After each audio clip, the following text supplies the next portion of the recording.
গত ৬ সেপ্টেম্বর থেকে মালদ্বীপে ৭ দিনের সরকারি সফরে রয়েছেন বাংলাদেশের প্রতিরক্ষা সার্ভিস কমান্ড অ্যান্ড স্টাফ কলেজের ৫২ সদস্যের প্রতিনিধি দল। সফরে তারা মালদ্বীপ ন্যাশনাল ডিফেন্স ফোর্সের সদর দপ্তর পরিদর্শন করবেন এবং দেশটির সামরিক ও বেসামরিক শীর্ষ নেতাদের সঙ্গে একাধিক বৈঠক করবেন।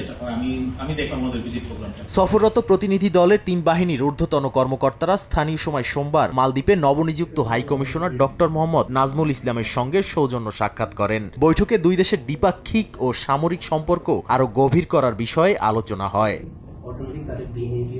এ সময় Bangladesh high commissioner doctor Mohammad Nazmul Islam বলেন, এই সফরের মাধ্যমে শুধুমাত্র সামরিক সম্পর্ক নয়, বরং বাংলাদেশের এবং মালদ্বীপের মধ্যেকার বন্ধুত্বপূর্ণ কূটনৈতিক সম্পর্ক আরও জোরদার হবে।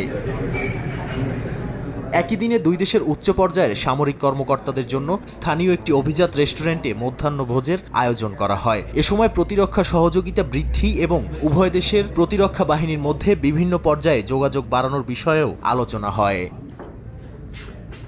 সময় সংবাদ, মালদ্বীপ।